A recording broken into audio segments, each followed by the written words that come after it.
Bueno, bienvenidos. Este es un espacio de la Fundación Malpensante.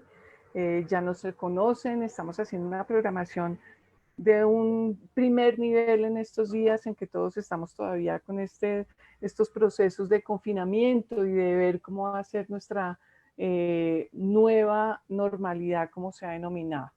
Hoy tenemos un espacio adicional con la Fundación Loewe de España, una fundación que se encarga de promover las artes, que se encarga de fortalecer, digamos, la relación con todas las artes y la cultura en el mundo hispanoparlante y bueno, tiene una sede en España.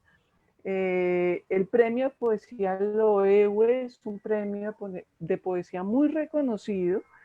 En el 2014, María Gómez Lara, que va a ser nuestra invitada de hoy, fue ganadora de la creación joven. María estudió literatura en la Universidad de los Andes y se graduó con una tesis de un poeta venezolano llamado Eugenio Montejo. Bueno, y ha publicado muchos poemas también, ha tenido un primer puesto en otros concursos, y este premio de poesía Loewe pues le dio un poco mayor impulso a su obra. Hoy ella está haciendo un doctorado en la Universidad de Harvard en literatura, aunque está en este momento confinada en la Calera, con toda su familia, su madre, sus tías, sus hermanas. Y bueno, hoy tenemos de nuevo la presencia de Ramón Cote Baraybar, que nos ha venido acompañando en estas entrevistas con estas poetas de primer nivel. Ya pasamos por Raquel Vázquez, Aurora Luque, y hoy vamos a tener esta conversación maravillosa con María Gómez Lara, una bogotana de pura cepa. Así que Ramón, yo creo que no te presento mucho más, ya hemos hablado mucho de ti también en este tiempo, has hecho unas entrevistas maravillosas. Te dejo todo el espacio para que le hagas las preguntas incómodas y bonitas y amables de una poeta grande como es María Gómez Lara. Así que bienvenidos los dos y disfruten, por favor. Bueno, Diana, muchísimas gracias. Muy buenas tardes a todas las personas que nos están oyendo, por supuesto, a María Gómez Lara, nuestra invitada de hoy. También quiero agradecer a la Fundación Malpensante y a la Fundación Loewe por esta magnífica oportunidad de conversar con recientes ganadoras de este premio tan importante de poesía, que es uno de los más consagrados en nuestra lengua. María Gómez Lara, nuestra invitada de hoy, muy buenas tardes. Hola Ramón, ¿cómo estás? Y buenas tardes a todos. Muy bien, María, pues estamos todos muy ansiosos, muy contentos de estar contigo. Y para empezar, decir que tú publicaste a los 23 años después del Horizonte, tu primer libro de poemas, después siguió Contratono, que es el premio ganador del Loewe, y tenemos también en este año tan extraño y tan anormal, publicas un libro que se llama El lugar de las palabras, ¿cierto? Eh, Eres, pues por supuesto, supremamente joven, joven y prolífica, cosa que también se agradece porque tienes 30 años y ya has publicado 3 libros. Cuéntanos, María, ¿cómo empezaste? ¿Cómo fue esta relación con la poesía? ¿Por qué la poesía y no por qué no la narrativa o el ensayo o la crónica? Bueno, Ramón, muchas gracias. Antes de contestar la pregunta, pues voy a también saludar y dar las gracias porque, bueno, estoy muy contenta de estar aquí. Buenas tardes a todos y todas y buenas noches si están en España. Les contaba que, digamos, tengo muchas razones de felicidad de estar en esta conversación. La primera es el cariño enorme que le tengo a la Fundación Loewe. Yo quiero muchísimo a todos allá y también a la revista El Malpensante, por supuesto. la oportunidad de conversar con un poeta que admiro muchísimo, que es Ramón Cote. Esto es un lujo para mí. Y bueno, la alegría de estar con ustedes también, especialmente gracias a la Fundación Loewe, porque aparte de ese premio que me gané en el 2014, para mí fue un premio llegar a conocerlos a ustedes y ese es un premio con el que voy a estar siempre. Por supuesto, muchas gracias a Diana, a Karim y a todo el equipo del Malpensante que han hecho esto posible. Gracias a ustedes por conectarse. Y ahora sí, voy a intentar contestar la pregunta de Ramón. ¿Cómo empecé y por qué la poesía? Bueno, en realidad casi que ni me acuerdo. Es decir, la poesía ha estado conmigo desde siempre y el recuerdo que yo tengo de cómo empecé es de algo que me contó mi mamá, o sea, tanto que yo no me acuerdo la primera vez que escribí un poema. Y es que mi mamá me enseñó a escribir en la playa, en Santa Marta, en la arena, escribiendo en la arena. Y entonces ella me cuenta, de nuevo yo no me acuerdo, pero ella me cuenta que yo cuando tenía como 4 años escribí unos versitos que rimaban en la arena. Y mi mamá también, pues tampoco una mamá normal se le ocurre eso, pero afortunadamente la mía no es, se le ocurrió a mi hija a ser poeta. Entonces ella me puso en clases de poesía con un poeta amigo de ella y maravilloso que se llamaba Mario Ochoa. Y desde que yo estaba muy, muy chiquita, esas clases con Mario para mí eran sobre todo jugar, porque Mario era músico también, entonces me ponía tareas, me ponía a escribir poemas sobre, no sé, sobre animales, sobre las cosas que le preocupan a una niña de esa edad, y luego les ponía música a mis poemas, y entonces eso me fue a mí entrenando en la musicalidad de la poesía, que para mí es fundamental. Y luego, además, me acuerdo mucho, la primera definición de poesía que alguien me dio en la vida fue Mario.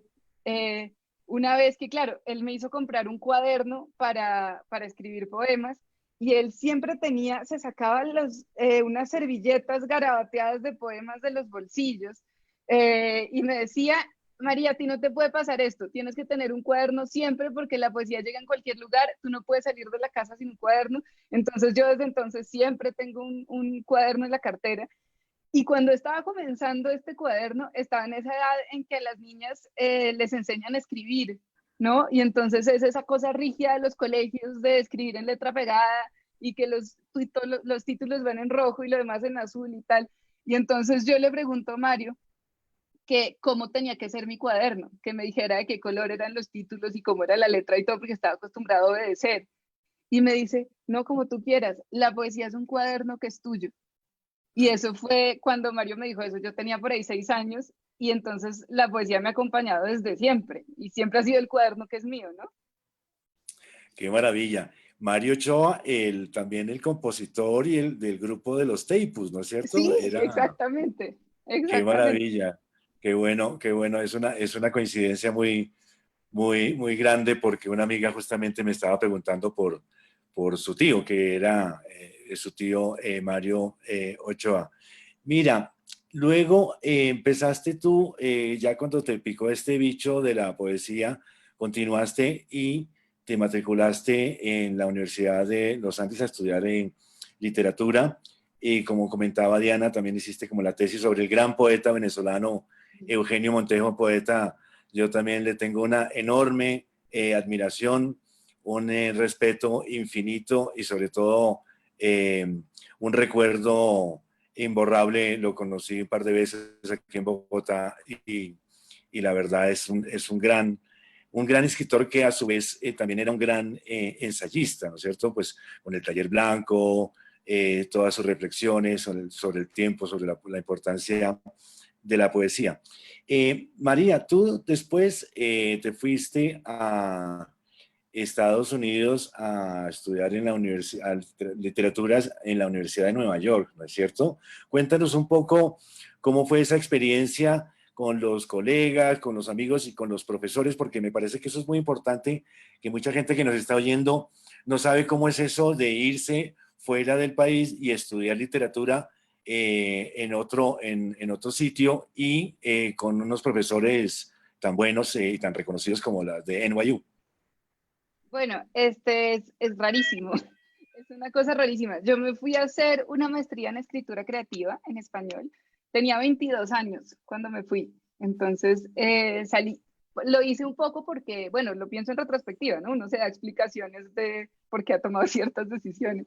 Este, porque para mí era muy importante dedicarle 2 años exclusivamente a la escritura creativa y exclusivamente a terminar un libro y a trabajar mis poemas y a todo eso. Entonces, estar en la maestría me permitía hacer eso, me permitía que mi trabajo, digamos, de tiempo completo fuera estar escribiendo poemas, estarlos corrigiendo, estarlos revisando. Mi directora de tesis fue una poeta peruana que se llama Mariela Dreyfus. También mi otra lectora fue Lila Semborain, que era la otra profesora de poesía en este momento. Y de hecho, Contratono es mi tesis de la maestría. Este libro fue la tesis con la que yo me gradué. Entonces, pues, sobre todo, bueno, también por vivir en Nueva York, que yo tenía ganas de vivir en Nueva York y fue increíble, y digamos, aprendí muchísimo de estar ahí. Eh, la experiencia de los talleres, pues, es muy rara, es muy rara en realidad, sí, o sea, es una cosa un poco rara de uno estar todo el tiempo pensando en, digamos, de dónde vienen los comentarios y si esos comentarios le sirven para mejorar su texto o no, entonces digamos que aprendí un poco a filtrarlos también. También aprendí a ser mejor editora de mí misma. Entonces aprendí a leerme y a darme cuenta cuando algo funcionaba, cuando no. También aprendí a ser muy terca con mi propia voz. Es decir, aprendí a identificar, porque por ejemplo, cuando ciertas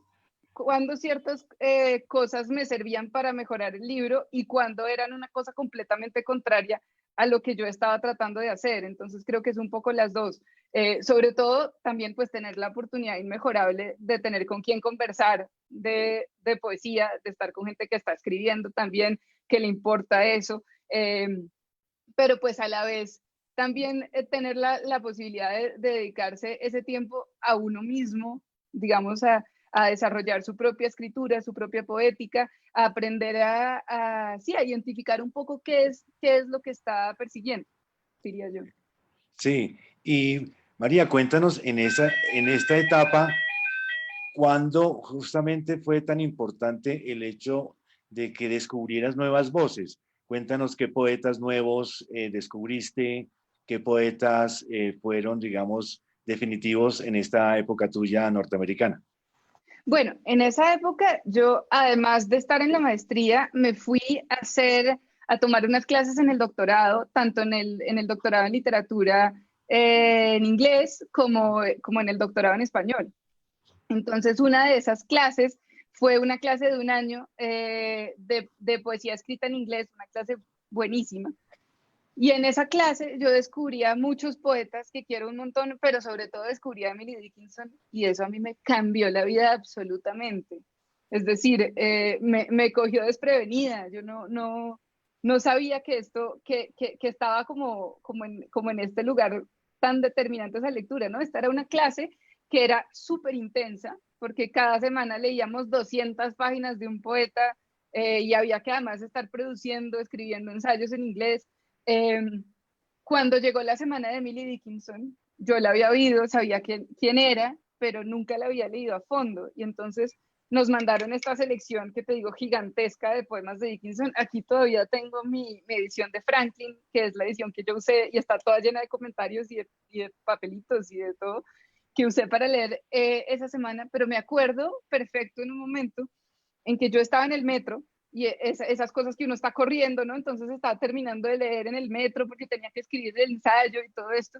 Y de repente me encuentro con un poema que es uno de mis poemas preferidos en el mundo, que es un poema de Dickinson, bueno, de los muchos que ha hecho, pero este es uno sobre el dolor, que empieza, After great pain, a formal feeling comes. Es un poema sobre lo que pasa después de un gran dolor y es un poco también, es un poema también sobre el proceso del duelo, sobre cómo uno se va transformando el duelo y se va transformando el dolor y cómo uno poco a poco va dejando ir las cosas, ¿no? Y entonces los últimos dos versos de ese poema, que son As freezing persons recollect the snow, first chill, then stupor, then the letting go. Entonces como esta imagen de alguien que agarra la nieve y que no entiende muy bien qué está pasando y de pronto siente el frío en la mano y siente ese dolor y lo va soltando, soltando, soltando, soltando y así es el duelo.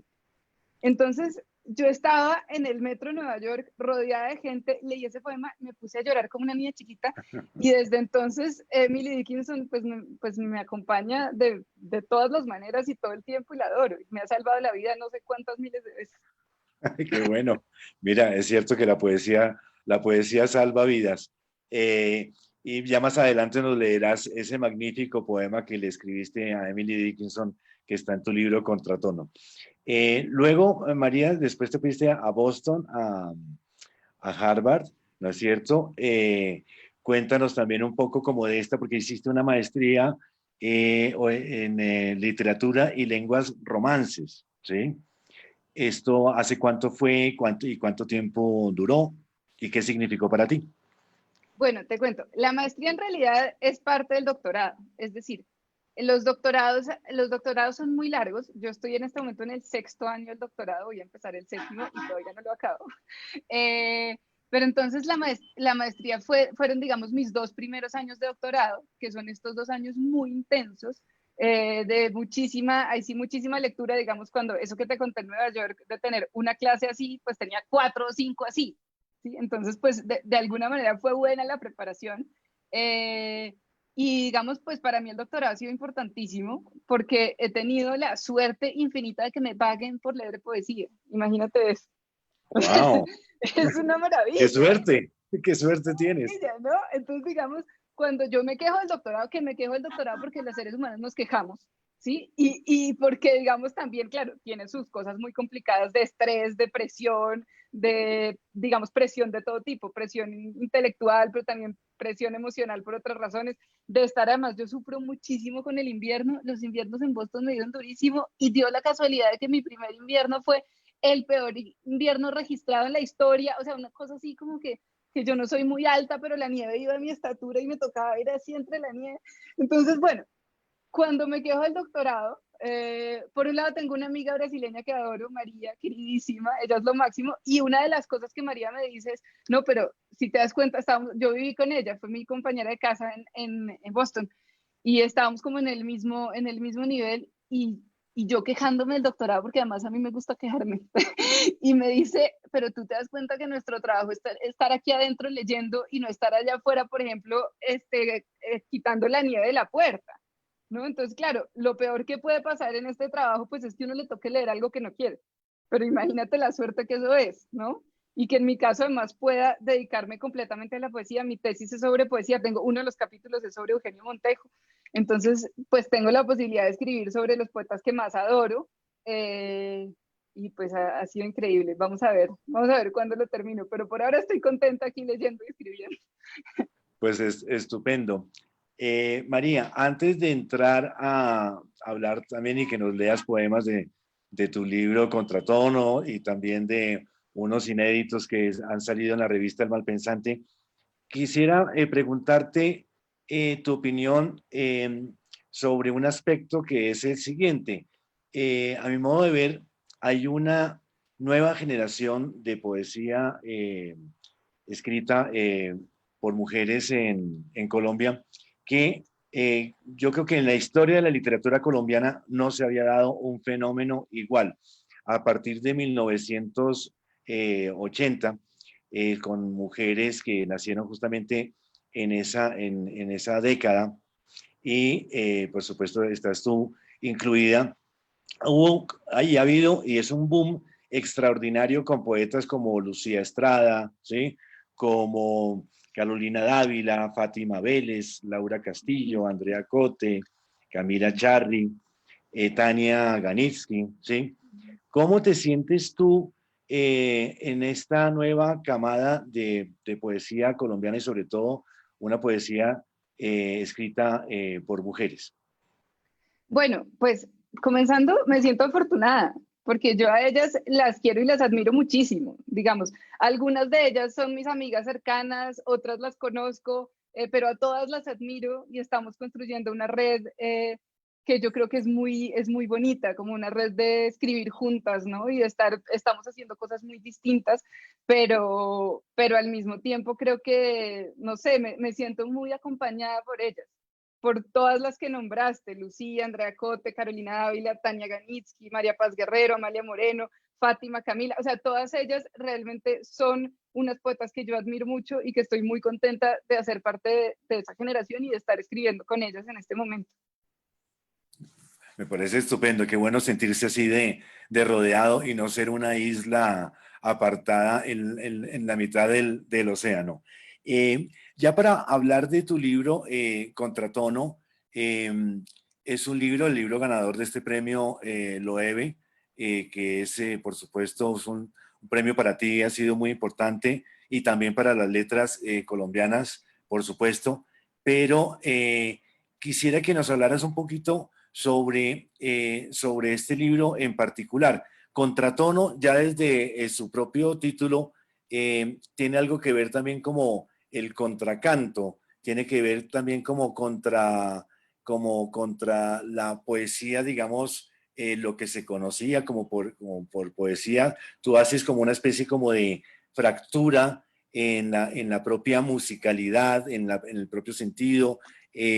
Quitas, digamos, a propósito, muchas referencias situacionales, donde finalmente como que lo anecdótico pasa como un segundo plano para llegar como a la esencia. Cuéntanos cómo encontraste el tono de tu libro Contratono. Uy, fue muy difícil encontrar el tono de Contratono, pero lo encontré en gran medida, digamos, el título viene de un verso de Blanca Varela, otra poeta que adoro, que dice, único tono, el agua contra el agua. Y a mí ese verso como que me sacudió cuando lo leí. Pero digamos que ese libro tiene muchos poemas que están hechos con epígrafes de poetas que yo estaba leyendo en ese momento, de poetas que me llegaron por alguna razón. Entonces yo pensé un poco el contratono, que además estábamos hablando ahorita, que es una palabra que no existe, pero pensé un poco como en esta idea de la respuesta, pero de una respuesta musical, de cómo yo cantar con estos poetas, pero no como ellos, sino cómo ir encontrando mi voz también, encontrando mi tono de alguna manera, a partir de estos poetas que me conmovían profundamente. También, pues era, no sé, es difícil porque uno piensa en retrospectiva cómo hizo algo, pero en el momento no está pensando que, no sé, por ejemplo, eso que tú dices de no contar tanto lo anecdótico, o por ejemplo, ciertas cosas que yo hice eso y ya lo hago en general, que es casi no usar puntuación, o yo uso la puntuación, digamos, uso paréntesis y dos puntos, pero por ejemplo puntos y comas no, como esa cosa de que en general me gustan más las minúsculas porque me gusta el tono menor, como el contratono, como me gusta hablar pasito. Eh, entonces, no sé, también para mí desde que comencé a los 6 años con Mario, que era músico, para mí la música en la poesía es muy importante. Yo vengo de una familia de músicos. En mi familia la gente tiene un talento musical impresionante, tanto que en un cumpleaños yo no canto para no dañar, para no desafinar. Y tú los oyes, le das una guitarra a cualquiera y todos pueden tocar, todos cantan menos yo. Yo no tengo eso, realmente no lo tengo. Eh, pero tengo un amor profundo por la música y mis tías, para hacerme sentir mejor, me dicen, bueno, pero tú sacaste la música de la poesía, y tienen razón. O sea, digamos, para mí la poesía sí es muy musical, y cuando yo escribo un poema lo leo en voz alta y la manera como suena, para mí también eso es el poema. Entonces creo que eso también tiene que ver con contratono, ¿no? Con una idea de, por un lado, de un diálogo con la tradición, por otro lado, de la música, también de ir buscando el propio tono, ¿no? Exacto, exacto. Bueno, pues, ¿por qué no nos lees entonces unos poemas de este libro? Y te pediría específicamente si nos pudieras leer también el poema este de Emily Dickinson, aunque creo que nos vas a leer algo antes de estos poemas. Sí, de hecho había pensado comenzar con este es mi nuevo libro que acaba de salir en España en la editorial Pretextos, y quería comenzar leyendo dos poemas de este libro y después pasamos a Contratón. Hay dos razones por las que quería hacer eso. La primera es para contarles que una selección, dos poemas de este libro, salen en el próximo número del Malpensante. Entonces, para que estén pendientes, porque viene un adelanto. Les dañé la sorpresa, pero bueno. Y la otra es porque quiero empezar con un poema que es sobre un cuadro, también como una especie de homenaje a ti, Ramón, que eres historiador del arte, y que de hecho yo les recomiendo muchísimo a ustedes, si no han visto las charlas sobre pintura de Ramón, por favor véanlas, que son geniales. Muchas gracias por la cuña. Pero es que sí, realmente. Entonces, este poema con el que voy a empezar es un poema sobre un cuadro de Frida Kahlo, que se llama Unos cuantos piquetitos. Yo no sé si ustedes tienen presente este cuadro, pero en caso de que no, ella está desnuda en una cama, está herida, se ve la sangre y está como acostada, ¿no? Y el título del cuadro aparece dentro del cuadro. Este poema es sobre ese cuadro, que me gusta mucho, pero también es sobre algo más general, que es como sobre los límites de las palabras primero, digamos, yo pensando como un poco en qué pasa cuando uno no tiene imágenes sino palabras, o tiene imágenes hechas de palabras, ¿no? Pero también sobre la manera como transformamos el dolor en arte, ¿no? Como nombramos nuestras heridas a través de la representación. Y este poema es una especie de poética, de hecho es el último del libro. No sé si de lo que hice o de lo que quise hacer, de lo que estaba intentando hacer en este libro, que es un poco esa pregunta de cómo transformar las propias heridas en poesía. Lo puse al final, pero hoy voy a empezar por ahí. Muy bien. Bueno. Frida Kahlo. Si pudiera pintar como Frida Kahlo, tendría muchos bocetos para los huesos rotos. Primero a lápiz, luego iría agregando los colores, ensayaría siluetas, volvería a empezar, cruzaría líneas y contornos hasta dar con la forma exacta de la herida. Entonces probaría todas las distintas tonalidades del rojo para el cuerpo ensangrentado hasta encontrar ese matiz justo de lo frágil. La expresión de su dolor está en la imagen, los ojos entrecerrados, la boca resignada que no grita, apenas se abre, tal vez murmura un gemido.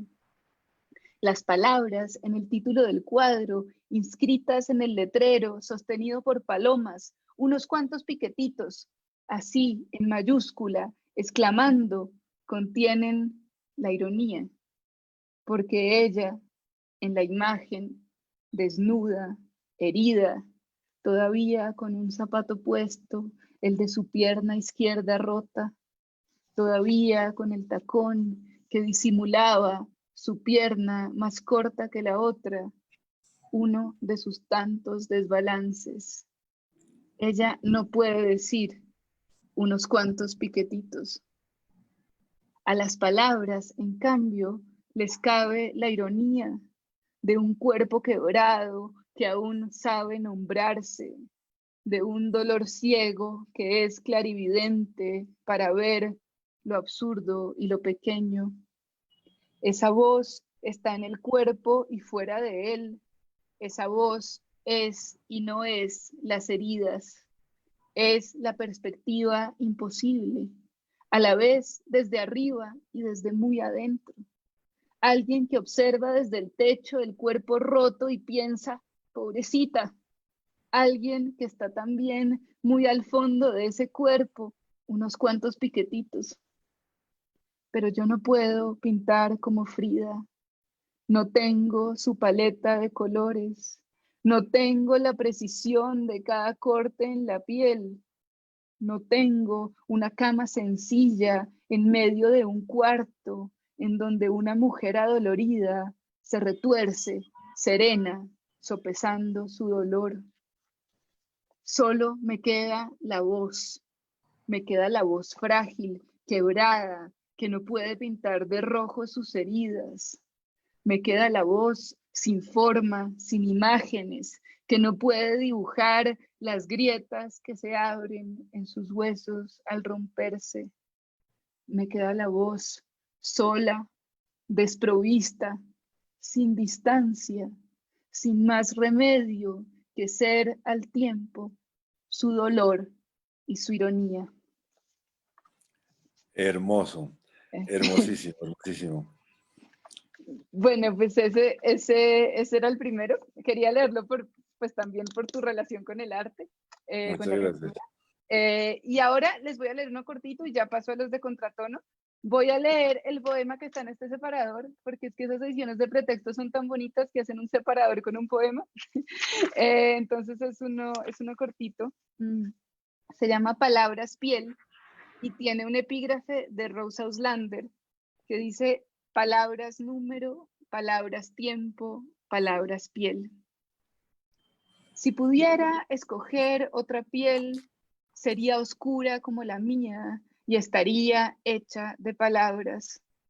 Si pudiera decir palabras piel y así tener un cuerpo como el mío, pero elocuente al quebrarse. Si tuviera un cuerpo que dijera, por ejemplo, aquí estoy, no me he ido, por ejemplo, sobrevivo. Un cuerpo que diera razones y porqués y no este aturdimiento, este cansancio, estos huesos casi polvo de tantas veces rotos. ¿Cuánto entendería entonces si tuviera palabras en vez de cicatrices? Bueno, entonces ahora sí, voy a pasar a los poemas de contratono. Sí, yo te había dicho que si nos podías, por favor, leer este poema de Emily Dickinson, que para mí es uno de los mejores de tu libro. Claro que sí, claro que sí. Y de hecho había pensado empezar con ese poema también, porque como una anécdota, cuando me anunciaron que me dieron este premio, yo estaba dichosa, y una de las razones por las que estaba dichosa también era por el jurado del premio, ¿no? Y entonces una de las poetas que estaba en el jurado es una poeta que yo admiro infinitamente, que es Ida Vitale, que de hecho fue la que escribió el prólogo del libro, y a mí me mandaron desde España un video de Ida Vitale leyendo este poema de Emily Dickinson, porque ella tenía que escoger, digamos, que tenían que presentar a los ganadores y escoger un poema para presentarlos, y ella escogió leer ese poema. Y a mí me dio tanta emoción que ahora siempre comienzo las lecturas con ese poema. Y bueno, también la anécdota es que casualmente, digamos esto, ahorita ya me oyeron mi declaración de amor por Dickinson, pero digamos que casualmente yo nací el mismo día que ella, y esto me enteré hace relativamente poco cuando una amiga me dio como regalo de cumpleaños, me dijo: este año no te voy a decir nada, solo te voy a decir que no te voy a dar nada, sino te voy a decir, Emily Dickinson nació el 10 de diciembre de 1830. Entonces, ese poema lo escribí cuando me enteré de eso. Bueno, Emily Dickinson. Nací el mismo día que Emily Dickinson, casi 2 siglos después, y las cosas han cambiado un poco desde entonces. No tuve su entereza ante el dolor, ni su oído sutil para las revelaciones. Vivo en un edificio alto donde no llegan los pájaros, solo un ruido de sirenas que no canta. Es una ciudad inmensa. Aquí todos somos nadie, pero no hemos aprendido a guardar el secreto.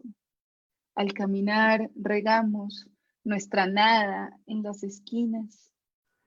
Nací con la piel oscura en un país del trópico y vine a buscarla a este estruendo tan lejano de su voz que se enredaba en las praderas. La imagino callando en los ladrillos. Veo sus manuscritos de letras apretadas como ramas de tinta negra que se quiebran en cualquier envoltura, en la lista de mercado, y se enlazan otra vez para inventar el mundo. Nací un 10 de diciembre como ella y no traje ese silencio. Sin embargo, gracias al conjuro de repetir sus versos mientras cambian los semáforos, estoy a flote todavía. Precioso, precioso. Léenes entonces, por favor, algunos más de tu libro. Ok, perfecto. El próximo que les voy a leer es un poema que escribí durante un huracán.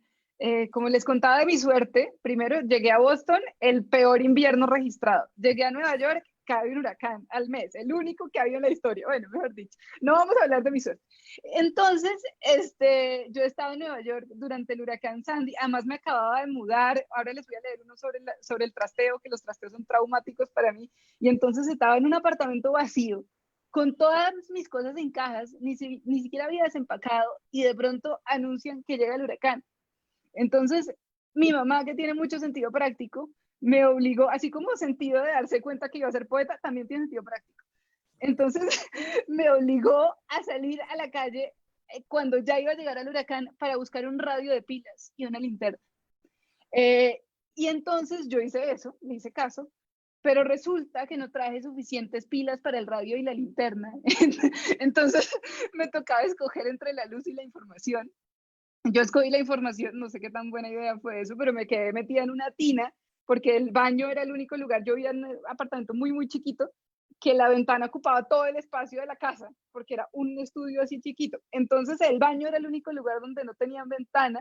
Digamos, el riesgo del huracán es que se rompan los vidrios y uno, pues le caigan los vidrios. Entonces me metí en la tina, con el radio y la linterna sin pilas.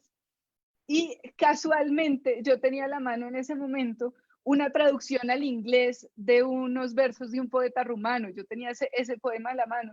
Entonces, cuando llegó el huracán, así como hay gente que reza, yo empecé a repetir poesía. Entonces empecé a repetir este poema y en un momento el locutor del radio se asustó porque claro, en Nueva York no hay huracanes, la gente no está acostumbrada a eso. Y entonces en vez de decir qué está pasando, de dar la información, el tipo empezó a repetir compulsivamente, the worst is yet to come, ya viene lo peor, ya viene lo peor. Y asustó a toda la ciudad, claro. Y entonces este poema es el conjuro que escribí durante ese huracán. Bueno, conjuro. Your burning temple next to mine. Repito el verso de Blaga en la tormenta, como un conjuro, un amuleto, algo de ti. Me aferro, no lo suelto. Burning temple, sola esperando a que toque tierra el huracán. Next to mine, dijiste alguna vez, your burning temple. Y oigo el crujir del viento contra las ventanas. Next to mine, y me cubro la cabeza cuando se va la luz. We shall remember once too late. Y es tarde ahora que llega el estallido. This very bench where we are seated. Cuando no queda nada en pie entre las tinieblas, sino el radio de pilas y la voz del locutor. The worst is yet to come. Espero acurrucada, eso peor, me obstino en aquel verso, burning temple, como un delirio, next to mine, como la fiebre. Aquí no hay templos ni fuegos, pero de miedo convoco algún rescate y aprieto en el puño este conjuro de cuando hubiéramos podido salvarnos del desastre. Bueno, ese fue el conjuro. Precioso, Ahora, precioso. gracias Ramón, ese fue como medio loca, repitiendo ese poema de Blaga como una loca una vez, pero bueno. Ahora sí les voy a leer el poema con el que sí empieza el libro, solo que el de Emily Dickinson por Ida Vitale ya le quitó el puesto. Pero bueno, este poema se llama Astillas y tiene un epígrafe de Vicente Huidobro que dice: los verdaderos poemas son incendios. Voy frotando una astilla contra otra y es inútil. No habrá fuego en mis restos de madera. Pude rescatar del naufragio un trozo de leña, hueco de tormenta, atravesado por tanta agua salada. Lo quebré para inventar dos trizas que se juntan, dos chispas que no estaban, el revés de un vacío, un agujero. Aquí sigo todavía, estrellando mis astillas. Nada que encender y te haces humo. Nada que apagar y eres ceniza. Bueno, ahora les voy a leer un poema que no había pensado leerlo, pero lo voy a leer porque Ramón me pidió que lo leyera para darle gusto a Ramón. Este poema se llama Mañana. Mañana. Tendrás tiempo de recuperar la cara que te pones. Recogerás del suelo los gestos cordiales. Buenos días, muchas gracias. Si fueras tan amable de pasar la sal. y los irás acomodando donde siempre. Por favor, con mucho gusto, déjame ayudarte, está pesado. Hoy los olvidas. Sin para dónde correr, cargas contigo, con tu sombra. Se te doblan las rodillas, la espalda se te tuerce, se te escapan las palabras y es mejor callar, cerrar la puerta. Ya mañana aprenderás de nuevo a hablar, tartamudeando primero, luego sílabas, frases, buenos días, muchas gracias, ¿qué tal noche? Y otra vez te irás moldeando las facciones con las manos. Caminarás casi gateando, si fueras tan amable, no te apures. Lo irás sobreviviendo. Hoy puedes ovillarte, acurrucarte, hablar sola con él, que ya mañana. Precioso, María. ¿Y nos puedes leer un último poema y luego haríamos una pequeña tanda de preguntas de las personas que nos están viendo y escuchando? Ah, bueno, listo. Ay, qué difícil. Mm, un último poema. Bueno, pues si es uno, entonces voy a leer un poema que salió publicado en El Malpensante también, que salió hace un tiempo en El Malpensante. Era el poema que les decía sobre los trasteos. El de la Mm, Szymborska. sí, sí, sí, sí. Entonces, bueno, este poema se llama Mudanza y tiene un epígrafe de un poema de Szymborska que me encanta que se llama Algo sobre el alma. Rara vez nos asiste en las tareas pesadas, como mover los muebles, cargar las maletas o recorrer caminos con zapatos apretados. Dice Szymborska que al alma le aburren los trasteos, no corre armarios, no empuja cajas. Ojalá sea esta vez la rara vez. Ahora que moví ciudades y libros y maletas y atravesé la tierra cargada de equipaje y llegué a este país de extranjeros, no estaría de más un alma que me echara una mano llevando algunas cosas. Mi alma, si la tengo, si la tuve, está perdida en estos huesos torpes que no levantan ni una mesa, ni una silla.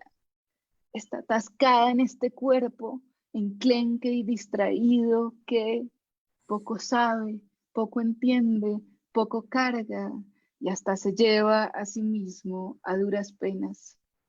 Un día, por ejemplo, le sobran las manos, no ve dónde ponerlas.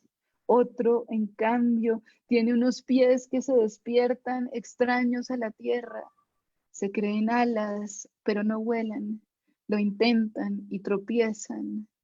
Y al otro, la espalda se le tuerce, aunque no lleve nada. Quizás le pesa el aire. Tal vez en esos días el alma se aparece. Le endereza la espalda, le entrelaza las manos, le empuja los pies para que avancen. Convendría entonces mudarme un día de esos, no antes ni después, cuando pueda caminar con los zapatos apretados. Precioso, precioso, María. Diana, ¿qué preguntas tienes? ¿Qué comentarios has oído por ahí? No, es un placer escucharte, María, una voz joven y bueno, el tema de los huracanes es porque esa energía la tienes por dentro tú Sí. también, ¿no? Hay una pregunta muy interesante por ahí escondida y es, bueno, nacer el mismo día que Emily Dickinson, pues tremenda coincidencia para una poeta. Y yo quería preguntarte, o la pregunta que estaba en el aire es, de todos modos, Emily Dickinson es del encierro, ella es del Ajá. profundo encierro, ¿sí? Y tú naciste, o pues estás en Bogotá, pero tuviste esta influencia caribeña, que es pues todo lo contrario. Ajá. Háblanos un poco de esa contraposición en la lectura que tú tienes de Emily Dickinson y de este volcán que eres tú. Uy, espera, voy a traer mi libro de Dickinson. Un segundo. Eso, maravilloso. Bueno, tremenda esta poeta joven y muy bien. Yo la adoro, o sea, como pueden ver, esto está absolutamente vuelto nada de comentarios. Pero Emily Dickinson, he pensado muchísimo en ella en estos momentos de confinamiento y del encierro, porque Emily era sagitariana como yo, y yo no entiendo cómo pudo estar encerrada, porque a nosotros no se nos da muy bien el encierro. Pero digamos que sí, la he pensado un montón, he pensado porque yo, así como no traje su silencio, tampoco traje su capacidad de lidiar con el encierro, porque estoy medio desesperada. Eh, pero sí, claro.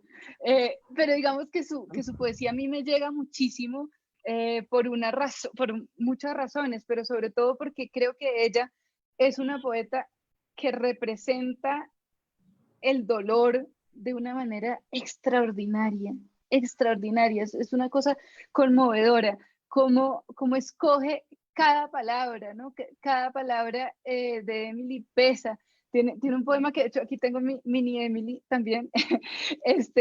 Tiene un poema que yo adoro, que empieza diciendo, "We grow accustomed to the dark", es como nos vamos acostumbrando a la oscuridad, o "Pain has an element of blank", como el dolor, digamos, con una sutileza. Ella nombra el mundo con una sutileza que a mí me conmueve, porque Emily, dentro de un momento en que, claro, los poetas eran hombres y estaban diciendo cosas y diciendo cómo era el mundo, ella estaba, como sería en inglés, como name around things, como nombrando alrededor de las cosas, ¿no? Sus poemas se hacen a partir de negaciones, de condicionales, de posibilidades. Incluso sus poemas nos llegan como manuscritos y ella no tachaba necesariamente una palabra, sino que tenía una y otra, como esos de los papelitos que son preciosos. Todo para decir que con lo que llevo pésimo el encierro, no se me da nada bien el encierro, pero yo creo que Emily, por lo menos desde mi perspectiva, no estaba encerrada desde un punto de vista, digamos, de comprensión de la condición humana. Yo no he visto a alguien que comprenda la condición humana de manera más abarcadora y más amplia y más conmovedora. Entonces, en ese sentido, me llega muchísimo. Muy lindo lo que dices porque el encierro no necesariamente significa la reducción y el aislamiento real, o sea, ella veía desde otro lugar, ¿no? Desde otro lugar. Y una pregunta adicional que hay por ahí también en el público es, ¿cómo es este bilingüismo? ¿No? Entre la música de lo caribeño, la poesía sonora, el ritmo, el pasado familiar tuyo y todo este trabajo con la poesía desde muy pequeña, el mar, esta imagen que evocas muy bonita en Santa Marta escribiendo pues casi sobre la arena. ¿Cómo es este bilingüismo con dos ciudades en unos lugares de aprendizaje de tú siendo tan joven, pues que son metrópolis y bueno, Boston no tanto, no tan grande como Nueva York, pero son ciudades, digamos, de fuerte, sobre todo Nueva York, de bilingüismo? ¿Cómo es eso en la escritura? Conocer un poco ese trabajo tuyo ahí. Bueno, pues de eso diría, primero, que yo no soy bilingüe, es decir, bilingüe, no bilingüe en el sentido estricto, porque la gente que aprendió, yo sé otros idiomas, yo sé francés, portugués, inglés, pero yo aprendí esos idiomas vieja, relativamente, para, digamos, la gente que, también tengo un poema sobre eso, la gente que aprende un idioma de chiquito, cuando son niños, el idioma queda en el mismo lugar, hay lugares del cerebro distintos, es que he pensado mucho en el cerebro, donde está la lengua materna, entonces esa gente tiene dos lenguas maternas, ¿sí? Yo no, yo adoro los idiomas que he aprendido, pero siempre mi relación con esos idiomas va a ser un poco de extrañeza, va a ser, digamos, no exactamente, siempre siento que tengo más palabras en español que en cualquier otro idioma, por más de que los otros idiomas me acompañen, ¿no? Y de hecho, lo que hablábamos antes con Ramón es que, por ejemplo, ese poema del Conjuro, cuando aparecen cosas en otros idiomas en mi poesía que lo hacen con frecuencia, no es porque yo escriba en otro idioma, yo siempre escribo en español. es porque son cosas del mundo y como yo estoy habitando en otro idioma, entonces esas cosas del mundo que me llegan por alguna razón yo no las traduzco. Entonces, digamos, ese poema estaba así, o en otros poemas tengo cosas que la gente me dice en la calle, todo esto, y esas cosas, digamos, entran dentro de mis poemas y yo no las traduzco también para mantener la extrañeza digamos, como esa cosa de estar viviendo uno en un idioma que no es el suyo y de estar pensando todo el tiempo que le hacen falta palabras, ¿no? Por más de que yo adoro el inglés y adoro el francés y adoro el portugués, siempre que he estado viviendo en los idiomas he sentido que no tengo todas mis palabras y que necesito todas y cada una de mis palabras y por qué no están aquí. Y del Caribe, yo adoro el Caribe con toda mi alma. Desafortunadamente no nací en el Caribe, pero hubiera querido nacer en el Caribe. La familia de mi mamá es de Barranquilla y me encanta. Y bueno, pues sí. No, maravilloso. Ramón, ¿alguna otra pregunta? Yo creo que mañana se cierra, simplemente para los que nos están escuchando, los que nos van a escuchar de aquí, van a hacer esta repetición de la entrevista. Mañana se cierra la convocatoria del premio de poesía Loewe en España. Entonces, siempre es bueno que investiguen un poco y para los poetas jóvenes como María, pues que no sean temerosos ni miedosos, sino enviar estas posibilidades. Fíjense que qué maravilla poder trabajar desde la juventud un tema tan importante o un género tan importante como la poesía. Ramón, ¿quieres decir algo más? ¿Tienes alguna pregunta entre el tintero? ¿Se te quedó alguna? Por supuesto, muchas preguntas. Una observación, curiosamente, en estas charlas que hemos tenido con la Fundación Loewe y el Malpensante, las tres poetas siempre han hablado de sus madres, cosa que me parece absolutamente maravilloso. Sí, María Vázquez, perdón, Raquel Vázquez, contaba que su madre, ¿te acuerdas? Le leía los poemas de Machado y le leía también Quevedo. Aurora también nos comentaba de cómo su madre también le leía a Gabriela Mistral, ¿sí? Y ahora, por supuesto, tú también, María, hablas de tu madre, algo que me parece muy bonito y muy importante por el tema también de la musicalidad, porque también, pues, al estar en la propia barriga, al ser gestadas, ¿no es cierto?, por sus propias madres, pues tienen la primera voz que oyen, también es la voz de su madre. Entonces me parece muy, muy bonito y muy pertinente siempre esa presencia como algo positivo, protector y sobre todo también vaticinador, ¿no es cierto? En el caso de María particularmente. No, si quisiera, si tenemos un tiempo, un mínimo tiempo para quizás algún otro poema, porque siempre mucha gente se queja a veces de que no leen tantos poemas, que hablaron mucho, que echaron mucha carreta, y entonces quizás de pronto si nos puedes regalar como un último poema, un breve poema, como para terminar esta conversación. Listo, yo tengo un poema que quería leer al final, pero no es tan breve, entonces no sé si quieras que lea uno breve, pero la razón por la que quería leerlo era porque quiero invitar a la gente a que participe al premio Loewe. O sea, es un poema sobre escribir y sobre escribir cuando uno no puede escribir, como que incluso cuando uno no escribe, tiene que seguir escribiendo, pero no sé si es un poco más largo, entonces no sé si prefieres que lea otro, ¿cómo estamos de tiempo? No, no, no, me parece que muy pertinente para el momento. Listo, ok, entonces les voy a leer este poema. Salió publicado en una revista española que se llama Estación de Poesía en Sevilla, y era como quería leerlos para leer este poema, para invitarlos a que participen al premio, sobre todo, y además para invitarlos a que escriban poesía, porque esa es la cosa más maravillosa que hay en el mundo. Bueno, el poema se llama Sacúdete y escribe.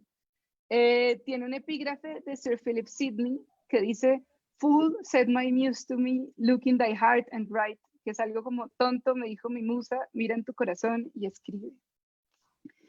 Que las palabras lleguen solas o que las empujes cuando no te encuentres, que las jales de algún lado como puedas cuando casi te quiebres.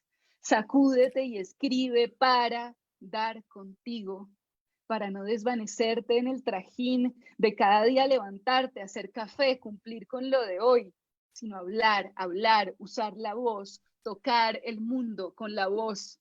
hablar para nadie, hablar sola, hablar sobre todo cuando te falte el habla, cuando te fallen las palabras de repente, cuando se te rompan más que siempre y quieras seguir viviendo como si no fueras tú, sino, y quieras seguir viviendo sin preguntarte tanto. Sacúdete, sacúdete y escribe para no perderte ahora, porque vas olvidando de pronto entre el ruido que es silencio, dónde estaba tu ruido, cómo retumbaba esa pura duda que te forma, el registro exacto de tu voz quebrada, tus huellas digitales.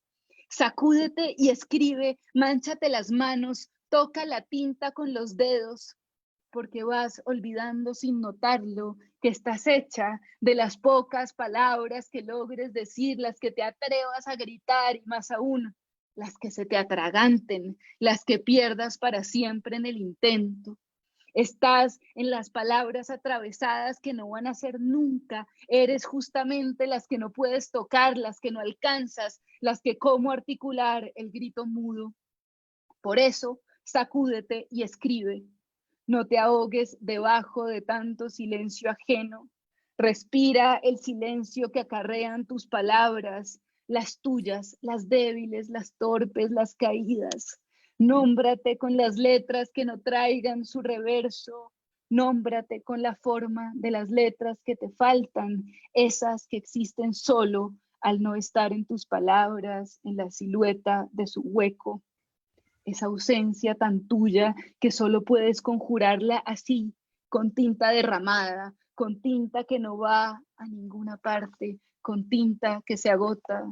Por eso, sacúdete y escribe, aunque no tengas nada que decir, solo dolor sin nombre. Y se te escape el ritmo de ese verso que buscabas, aunque no logres que cante, sigue dándole forma como puedas, con el balbuceo, con el murmullo, con las manos, con el estruendo que chilla y se revienta. Moldéalo con el aire encerrado que no sale al buscar la palabra justa, la que no llega nunca y quedas muda en el intento. Moldéalo con el grito, sacúdete y escribe para volver a ser, para otra vez callar a tu manera. Estupendo, pues qué maravilla, María, esta conversación tan agradable, espectacular. Nos contagias, por supuesto, de este huracán interno que tienes y que se transparenta en tus palabras y en tus gestos. Ha sido una conversación maravillosa, muy instructiva, llena de datos y sobre todo lo que nos interesa también llena de poesía, y no solamente poesía, sino una poesía de verdad, una enorme calidad. De verdad, felicitaciones. Diana. Felicitaciones, María, y muchas gracias, Ramón. Este ciclo con la Fundación Loewe y su premio de poesía que vence mañana, inscríbanse. Gracias a ti por conducir estas maravillosas entrevistas que están abiertas al público para todos aquellos que quieran repasar la conversación que tuvimos con Raquel Vázquez, con Aurora Luque y ahora con María Gómez. Y eso simplemente da cuenta de la calidad de los jurados y de la calidad de la poesía que la Fundación Loewe premia. O sea que mil gracias por este paseo maravilloso que tuvimos, por una poesía femenina, una poesía llena de madres, mujeres, escritos, otras poetas, otros lugares. Y nada, bienvenidos todos a este espacio malpensante. Ya tendremos manera de volvernos a ver, y de Ramón no lo dejaremos ir, ¿no? Ya lo tendremos en este espacio de alguna forma. Estaremos creando con él también. María, gracias a ti también. Muchísimas gracias.